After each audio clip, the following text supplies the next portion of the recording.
Stories of vampires have appeared for hundreds of years throughout various cultures across the globe.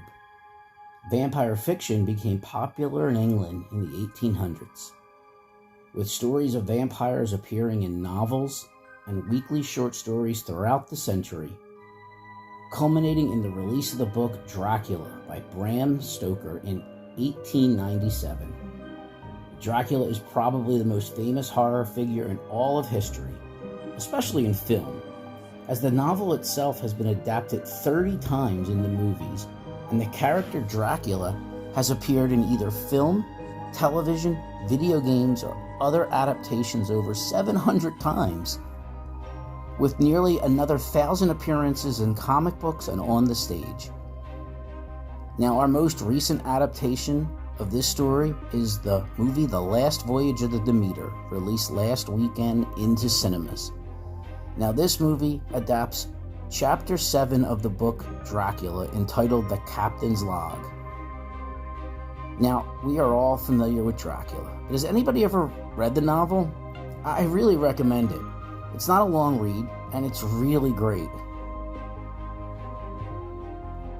And yes, I know it's odd for a movie reviewer to recommend reading, but you should read. Reading is good for you. Although many of you, like myself, were probably forced to read this book back in high school. But let's move on. Now, we've had Dracula and vampire movies since the beginning of film itself. Some have been great. Some, well, not so much. And others, they're popular, but for the life of me, I can't get why. So what about this? Should we see this or not? Well, let's discuss this movie a little bit before I give my verdict on that. So, in this movie, we find ourselves on the merchant ship Demeter, setting sail from Carpathia to London to deliver a cargo of 50 unmarked wooden crates from an unknown owner. What starts off as a normal journey soon becomes a terrifying ordeal of survival, as the crew of the ship are victimized and killed one by one by an unknown and apparently all-powerful entity. Your cast is mostly B-listers and character actors, with the exception of Corey Hawkins, who plays Clemens, a doctor who joins the Demeter crew. Now, Hawkins has appeared in several films and has twice been nominated for a Tony Award. So what works in this movie? Hawkins works. He's good. He does a decent job with the material he is given, and the rest of the acting is at least competent, although nobody really shines. If you like gory kill scenes, this is a really good movie for you, as most of your kills are pretty graphic and jarring. And Dracula himself is well done. All you get to see is the beast form of Dracula. You don't get to see the tuxedoed version we've seen in so many movies, but the beast form's really terrifying. And the special effects department for this movie did a great job with him. What doesn't work?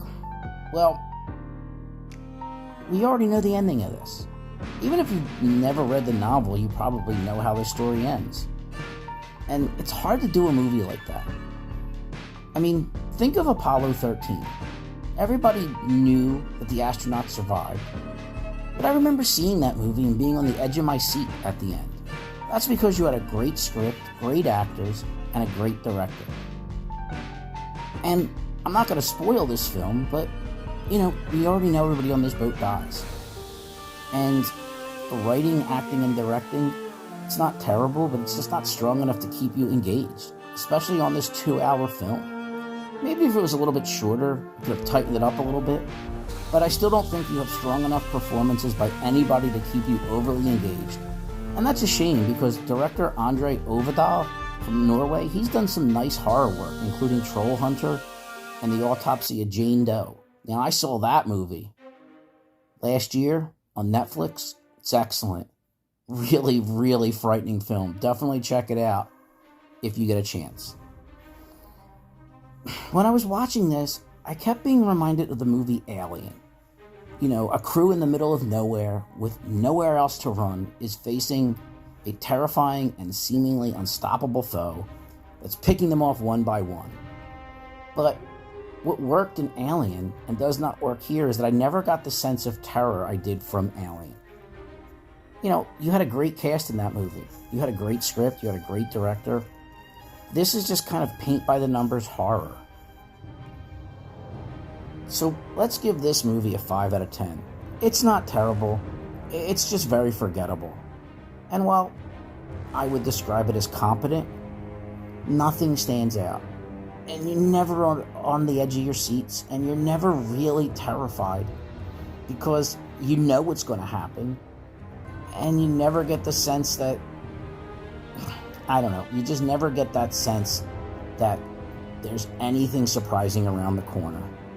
Maybe a stronger cast and a tighter, shorter script would have served this movie well, but otherwise it's very ho-hum. I'm not saying not to see it, but it's definitely that's Tuesday night, I need to watch something, what's on the streaming services? It's that kind of film. So, check it out or not, up to you. Don't waste your money in the theaters. And on that note, if you like what you heard, click that like button, leave a comment or a suggestion. I'll answer it. I'll be glad to. And if you didn't, thank you for giving me your valuable time. And I'll see you next week. Take care.